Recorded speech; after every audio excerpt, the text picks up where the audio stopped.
Good morning, ladies and gentlemen. Welcome to Professor Ming's Strategic Insights. As the war in Iran drags on, Tehran just made an announcement that they're going to blockade the Strait of Hormuz.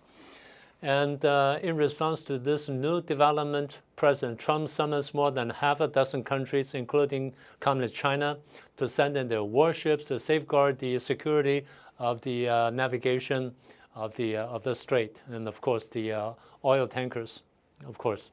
And President Trump even declared, if Beijing doesn't lend a hand in this affair, that he cannot rule out the possibility of canceling the trip to Beijing.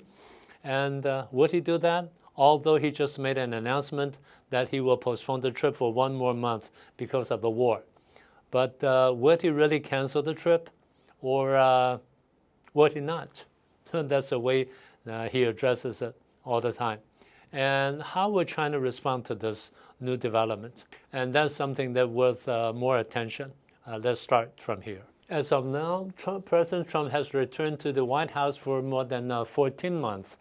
And during this period of time, he has done a lot of important things. He started the tariff war, and he has access to the two important harbors of the Panama Canal.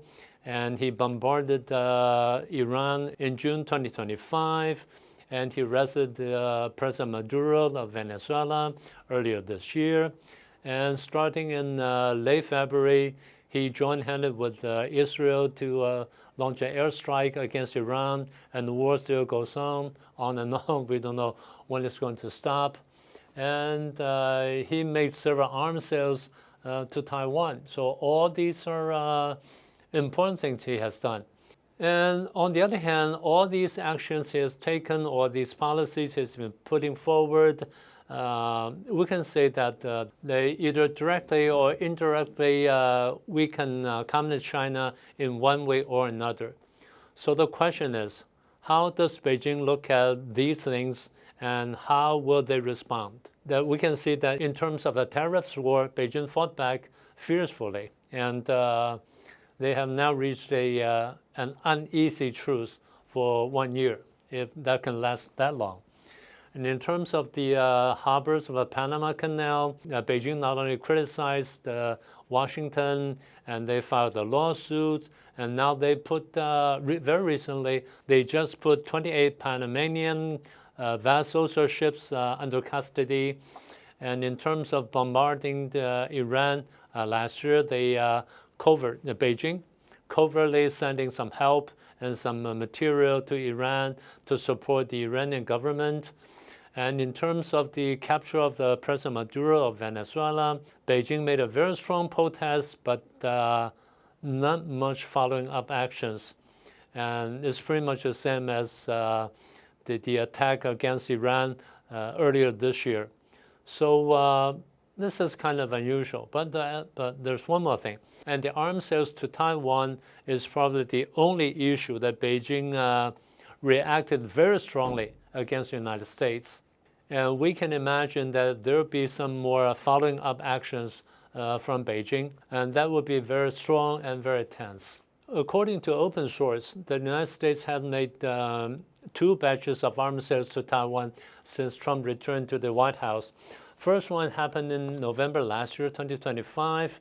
A total of 320 million US.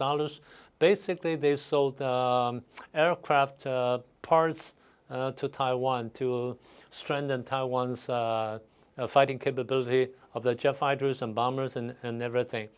The second one came in December last year. It was a total of 11 billion US. That's probably the record high arms sales to Taiwan in one year, in a single year, which included weapon systems like HIMARS missile systems, and ATACMS missiles, and Al-Shiz 600 series drones, and some call it the kamikaze drones, and anti-tank ammunitions, and things like that. So these are very advanced and very powerful weapon systems provided to Taiwan from the United States, which is kind of a record-breaking arms sales in terms of their military transaction between the two countries. And the news says that Washington just frozen another batch of arms sales to Taiwan, a total of 14 billion US dollars, plus possible another 6 billion US dollars arms sales to Taiwan, including many more advanced weapon systems.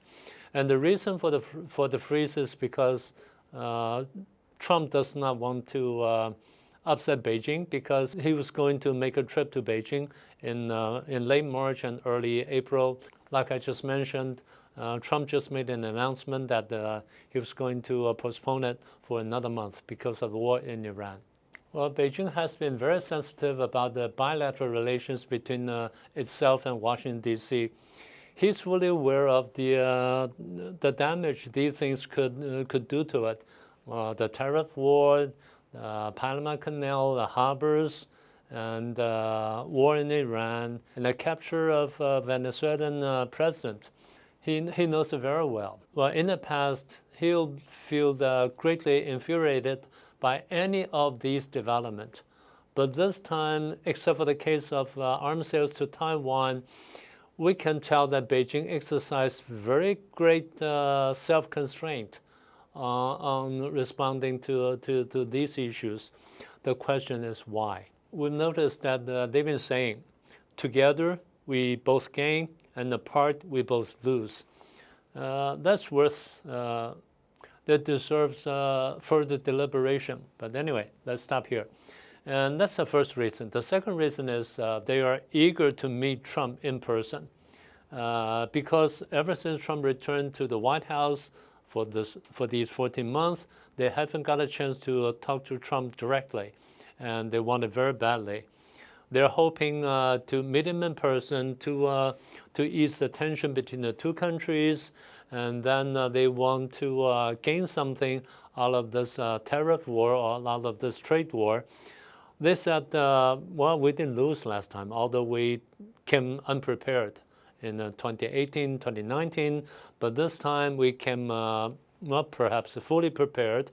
We stockpiled a good number of food, grains, and crude oil, and gold, and chips, and even US dollars. So we can prepare it.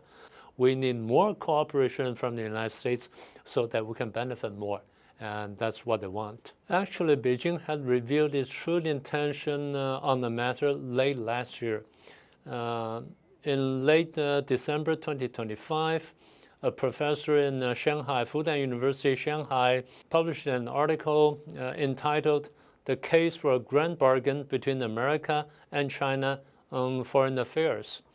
He argues that the trade relations between China and the United States could be a ticket for entering into a better relations for the two countries. The two countries don't have to confront nor compete if they can strike or they can reach a grand bargain between them. For instance, mainland China could increase its purchase from the United States, farm produces, and crude oil, and other things, and or perhaps they can make more investment in United States manufacturing industries. On the American side, they can lift their ban on technology or on patents on against China, and China can lift its ban on the export of rare earths and the critical minerals and things like that. But the more important thing, as Professor Wu argues, is a geopolitical competition between the two countries in the Asia-Pacific region.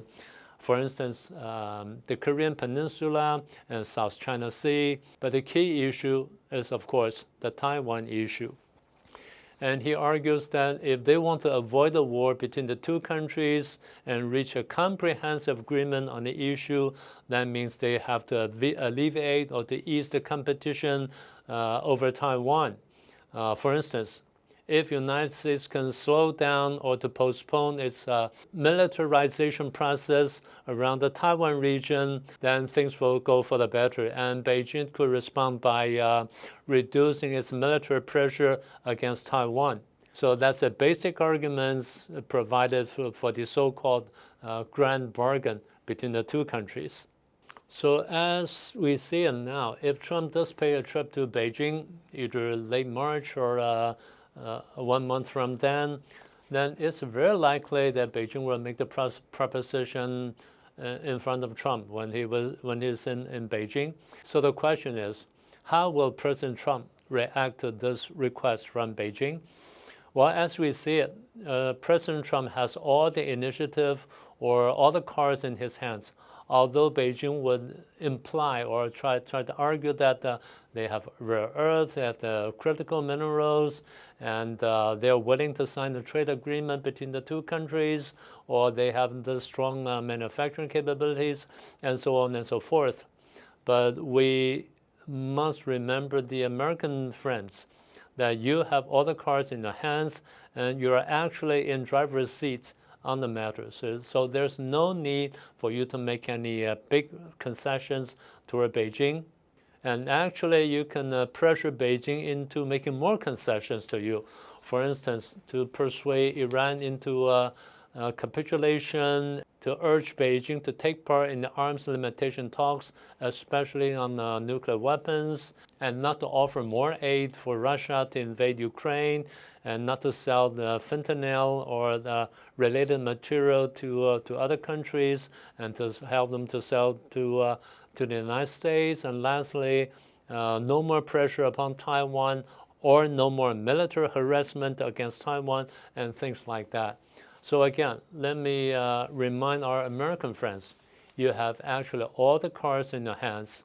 So not to make any unnecessary concessions to Beijing. So actually, you're winning. The question is how big a win you want. Okay, I think that's all I want to share with you today. I hope you like today's program. And please share it with your friends and subscribe to our program. And do remember to click the icon bell. I'll see you next time.